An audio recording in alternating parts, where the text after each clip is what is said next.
ఒక్కసారి కొమ్మూరి గోల్డ్ కి కాల్ చేయండి. తాకట్లో ఉన్న మీ బంగారాన్ని విడిపించి మార్కెట్ ప్రైస్ కి వాళ్ళు కొనుక్కుని మిగతా డబ్బులు మీకు ఇచ్చేస్తారు. వెల్కమ్ బ్యాక్ టు మనం టీవీ. నేను మీ పవన్ పేస్వాడ. భారత వైమానిక దళం తర్వాత ఇప్పుడు నావికా దళం కూడా రంగంలోకి దిగింది. అరేబియా సముద్రంలో మోహరించిన ఐఎన్ఎస్ విక్రాంత్ కరాచీని లక్ష్యంగా చేసుకొని విధ్వంసం సృష్టించడం మొదలు పెట్టేసింది. నావికా దళం దాడి కారణంగా కరాచీ ఓడరేవుతో సహా నగరంలో భారీ అగ్ని ప్రమాదం సంభవించింది. కరాచీతో పాటుగా వర్మారా ఓడరేవులపై క్షిపణులు ప్రయోగించింది భారత నావికాదళం. రక్షణ వర్గాలు తెలిపిన సమాచారం ప్రకారం పాకిస్తాన్లోని కరాచీ, బర్మారా ఓడరేవులపై ఐఎస్ఎస్ విక్రాంత్ నుండి అనేక క్షిపణులను ప్రయోగించింది భారత్. దీని కారణంగా రెండు ఓడరేవులలో భారీగా మంటలు చెలరేగాయి. ఈ దాడి కారణంగా రెండు ఓడరేవుల చుట్టూ కూడా దట్టమైన పొగ వ్యాపించింది. దీంతో ప్రజలు భయాందోళనకు గురై తీర ప్రాంతాలను వదిలి బంకర్ల లోపలికి పరుగులు తీశారు. ఇక పాకిస్తాన్ నావికా దళానికి కరాచీ, బర్మారాలో స్థావరాలు కూడా ఉన్నాయి.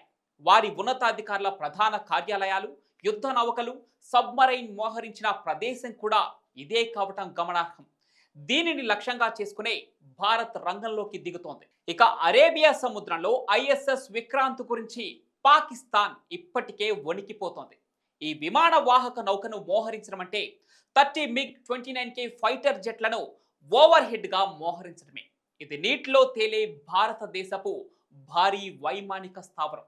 ఈ విమాన వాహక నౌకతో పాటుగా అనేక డిస్ట్రాయర్లు, ఫ్రిగేట్లు, ఇంధనం నింపే నౌకలు, సబ్మెరైన్లు కూడా వీటితో పాటే ఉన్నాయి. ఈ యుద్ధ నౌకను ఢీ కొట్టడం అంటే దాదాపుగా అసాధ్యమని చెప్పవచ్చు. ఇక ఈఐఎన్ఎస్ విక్రాంత్ ఒక్కసారి రంగంలోకి దిగితే పాకిస్తాన్ స్థావరాలు పూర్తిగా ధ్వంసం అయ్యే అవకాశం ఉంటుందని, వాటి మనుగడ సాగించడం కూడా కష్టతరమైందని పాకిస్తాన్ భయపడుతోంది. ఎందుకంటే దీనికి కారణం పాకిస్తాన్ దగ్గర ఒక్క విమాన వాహక నౌక కూడా లేకపోవటమే. ఈ నౌక MiG-29K, కామో 32, MH-60R అడ్వాన్స్డ్ లైట్ హెలికాప్టర్లతో సహా 30 రకాల విమానాలు, హెలికాప్టర్లను మోసుకెళ్లగలిగే సత్తా కలిగి ఉంది.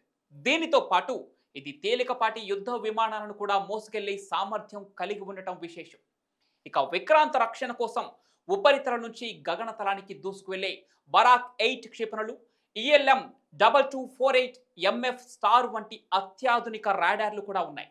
ఐఎన్ఎస్ విక్రాంత్ను శత్రు దుర్భేద్యంగా మార్చే క్యారియర్ బాల్టిల్ గ్రూప్ దాని వెంటే అంగరక్షకుల్లా మోహరించి ఉన్నాయి. ఇక ఈ గ్రూప్లో Kalvari class marine, Kolkata class డిస్ట్రాయర్లు, తల్వార్ క్లాస్ ఫ్రిగేట్లు కూడా ఉన్నాయి. వీటన్నిటితో ఐఎన్ఎస్ విక్రాంత్ సముద్రంలో ఓ భారీ కోటలా ముందుకు దూసుకు వెళ్తూ ఉంటే పాకిస్తాన్ సైనికుల గుండెల్లో దడ పుట్టిస్తోంది.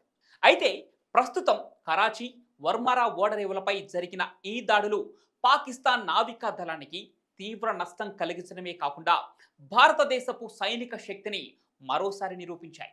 ప్రస్తుతం భారత నావికా దళ ఆపరేషన్ ఇంకా కొనసాగుతూనే ఉంది.